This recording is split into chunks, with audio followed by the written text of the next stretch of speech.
Habits are a big part of who we are. What we do habitually makes up much of what we do entirely.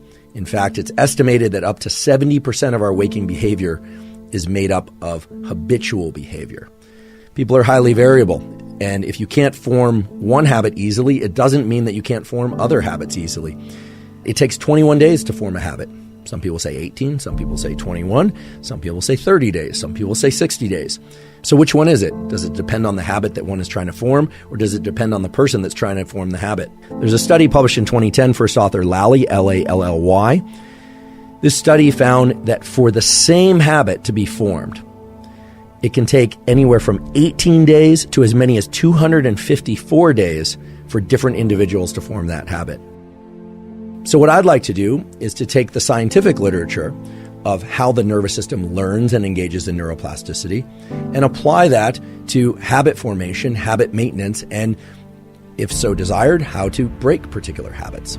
I'd like to give you a particular tool that's gleaned from the research psychology literature.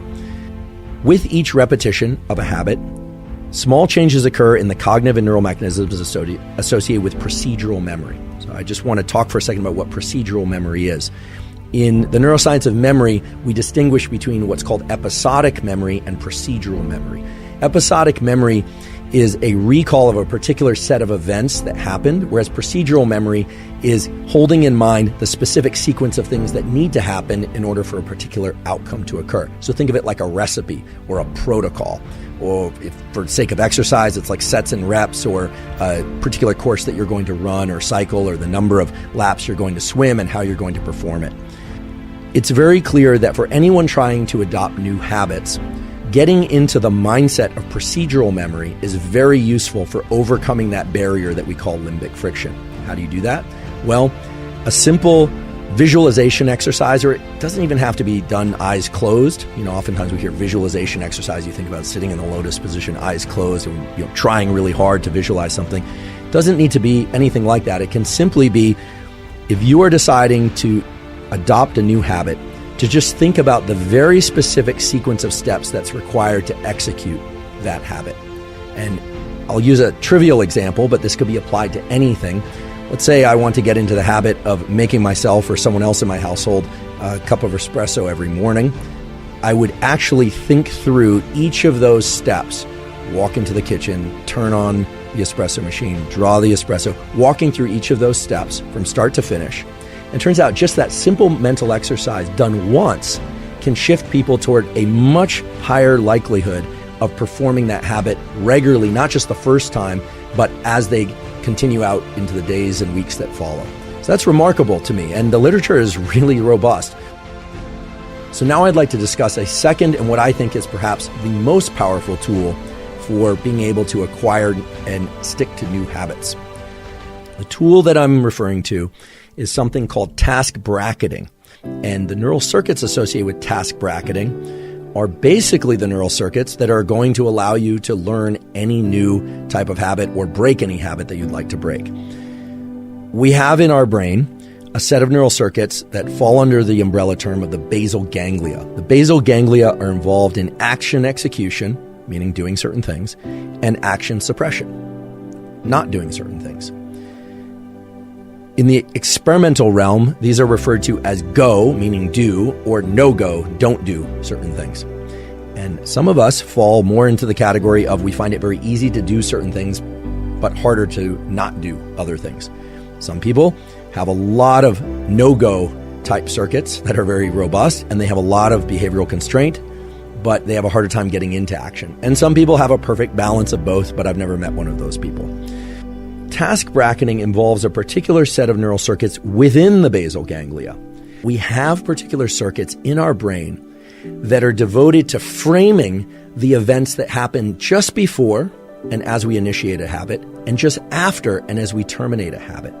In other words, it acts as a sort of marker for the habit execution, but not the execution of the habit per se. Now, this is very important because task bracketing is what underlies whether or not a habit will be context dependent or not.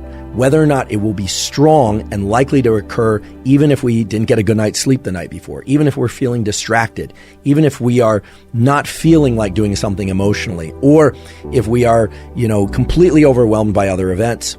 If the neural circuits for task bracketing are deeply embedded in us, meaning they are very robust around a particular habit, well, then it's likely that we're going to go out for that zone 2 cardio no matter what, that we're going to brush our teeth no matter what. In fact, brushing our teeth is a pretty good example because for most people, even if you got a terrible night's sleep, even if everything in your life is going wrong, chances are, unless you're very depressed, if you're going to leave to work, or even if you're not, that you're going to still carry out the behavior of brushing your teeth in the morning. I would hope so, actually. But you are probably less likely to perform particular habits that are not what you deem as necessary. But if you think about it, brushing your teeth, exercise, eating particular foods, maybe engaging socially in particular ways, you are the one that places any kind of value assessment on which ones are essential and which ones are negotiable.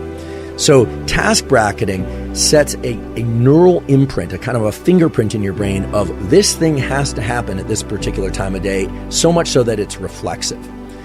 While it is important to think about the sequence of events that would be required in order to engage in that behavior, that procedural memory visualization exercise we talked about before, that will help. There is a way also that you can orient your nervous system toward this task bracketing process so that your nervous system is shifted or oriented towards the execution of a given habit. So this is sort of like warming up your body to exercise. When the dorsolateral striatum is engaged, your body and your brain are primed to execute a habit, and then you get to consciously insert which habit you want to perform. If you are considering adopting a new habit, or if you are trying to break a habit, it's very useful to think not just about the procedural aspects of what you're going to do, but also think about the events that precede and follow that particular habit and the execution, or at least the effort to execute that habit. What you're doing is you're casting a kind of a spotlight around a bin of time or a set of events for which dopamine can be associated. What does this look like in the practical sense? Well, again, I'll just try and use very simple, concrete examples, but this could carry over to anything. Let's say I were somebody who has a hard time getting in that 30 to 60 minutes of zone 2 cardiovascular exercise mid-morning. What I should do is positively anticipate the onset and the offset of that session, right? So thinking about leaning into the effort, going out and doing that zone 2 cardio session, and I should think about how I'm going to feel after. So not just thinking about how great I'm going to feel after, but also thinking about how hard it's going to be at the beginning, and then trying to reward myself subjectively for the entire experience. In other words, start rewarding task bracketing in addition to rewarding the execution of the habit itself. And I'll get into the specific tool for breaking habits. Capture the sequence of events, not that led to the bad habit execution, but actually to take advantage of the fact that the neurons that were responsible for generating that bad habit were active a moment ago, and to actually engage in a replacement behavior immediately afterward. Now, this is really interesting and I think powerful, because I would have thought that you have to engage in a replacement behavior that truly replaces the bad habit behavior, right? That you would have to be able to identify your state of mind or the sequence of events leading into the bad habit, but rather the stage or the period immediately after the bad habit execution is a unique opportunity to insert a different type of what we would call adaptive behavior, but that could be any behavior that's not in line with the bad behavior.